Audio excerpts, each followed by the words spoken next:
This story is called Mysterious Rider.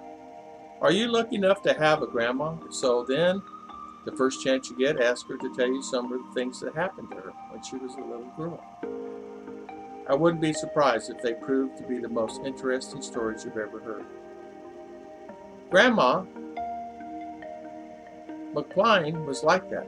Although she was 80 years old, she could remember almost everything about her childhood and how her grandchildren did love listening to her. One evening, Craig and Belinda were visiting Grandma in the home, and soon they were trying to persuade her to tell them one of her grand old stories of long, long ago. Please, Grandma. Belinda, just one, just one. We need love listening to your stories. You please, claimed Craig. You know, Grandma, that one you promised to tell us about the mysterious rider. A smile came over Grandma's face. All right then, said Grandma. Make yourselves comfortable, and I'll tell you now. Craig and Belinda set themselves close to Grandma as they could. They looked up expectantly in her face, knowing that rare treat was in store for them. They all took place. Grandma began. When I was a little girl of 5, I remember. It just happened yesterday, it seemed. But to begin my story, I must go back further still.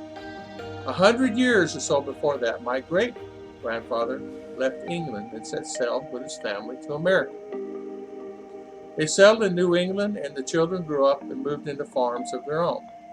Into one of those families, my father was born. When he was a young man, he heard about people coming to the wonderful Wild West. Away out toward the sunset, it said there were thousands and thousands of square kilometers of marvelous forests where grew the greatest trees that man has ever seen. Their soil was so rich, they would grow finer wheat than any farmer had ever raised. In fact, there was everything there that a man could ever want or desire. My father listened. It seemed promising to him also. It was what he wanted. So he walked away to my mother, and finally they decided to go.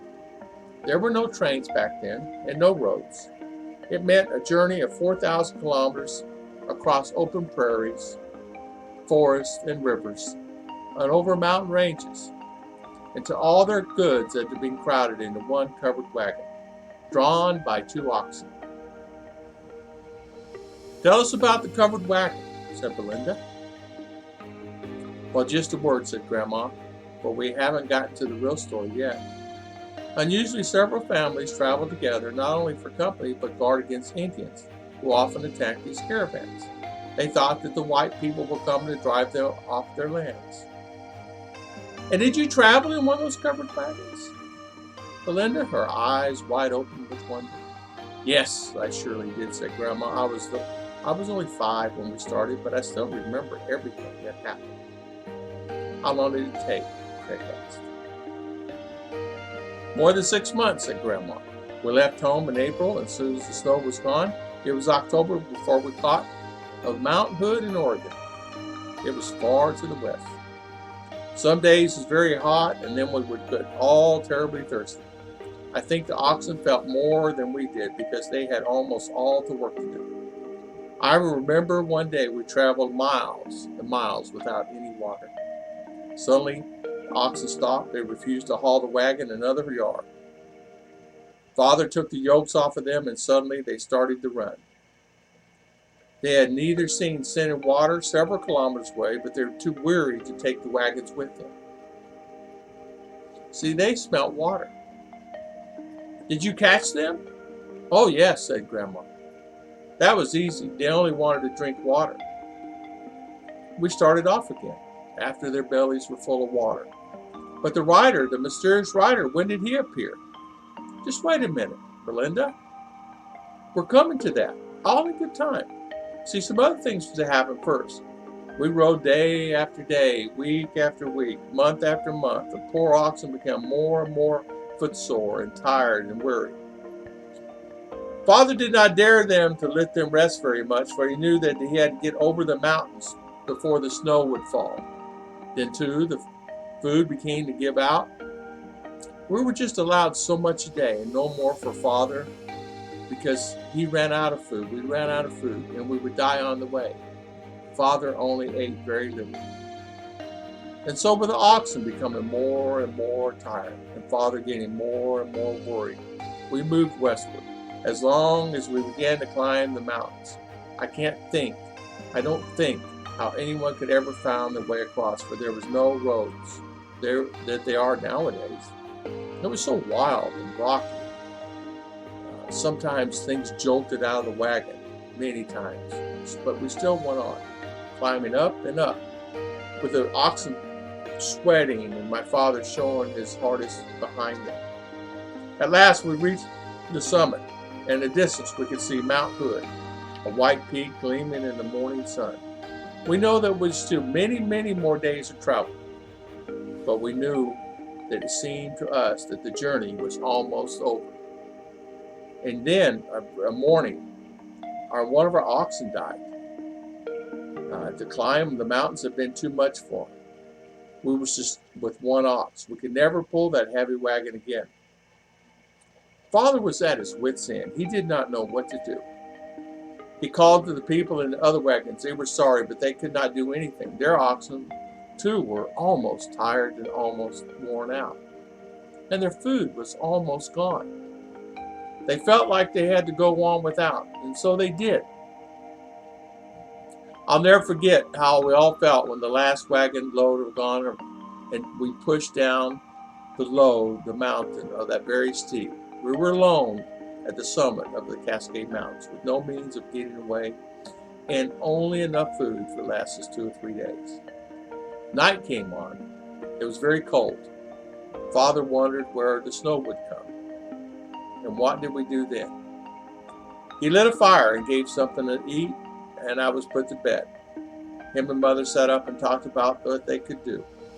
My father said to the mother, surely the great God who has brought us into safety this long way through so many troubles will not desert us now. Let us kneel here on the mountaintop and tell him of our plight.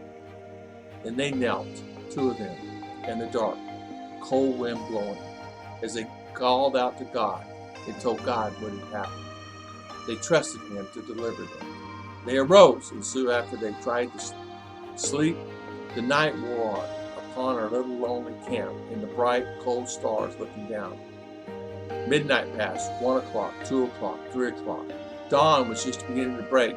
When Father sat up, the silence had been broken by strange sounds.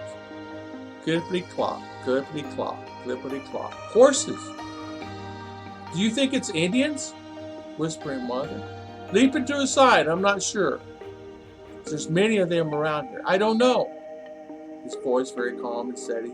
We must wait and see. They stood quietly beside the wagon, listening and watching at the sound of horses hoofing came closer and closer. Suddenly, out of a voice, cried someone and said, "Who is it?" "A friend." In the dim morning light, Father could just make the form of a man on a horseback, with another horse beside him. He walked over towards the stranger, wondering who he might be. "Are you in trouble?" "We are," said Father, "desperate trouble. One of our oxen had died, and we were stranded here with scarcely any food left." The stranger told this story. 2 o'clock this morning, I was suddenly awakened, and a voice seemed to say to me, "There is someone in trouble on the mountains. Go and help them." So I got up at once, saddled my 2 horses, and started off. I was determined not to stop until I found one who needed help. "What do I do? What can I do for you?" The mysterious rider took us on his home to his house and fed us. He lent us another ox, so we're able to reach the end of our journey in safety. "What was the name of that rider?" asked Grandma. "He never told us," said Grandma. "He just said we were to call him Colonel, and we've called him that ever since." "But who gave him the message that we're in trouble?" "Ah," said Grandma, "that's the most wonderful part of the story. There was no telephone in those days. No telegrams where we are at. The Father could only do what he could do was tell God. All my life," she said, I never forgotten that terrible night on the mountains when God sent the mysterious rider to rescue. And the children, I want you to ever remember that the great God whom we love and serve never forgets his own. The God of Jacob is our refuge. Blessed are all they who put trust in him. Thank you so much. God bless.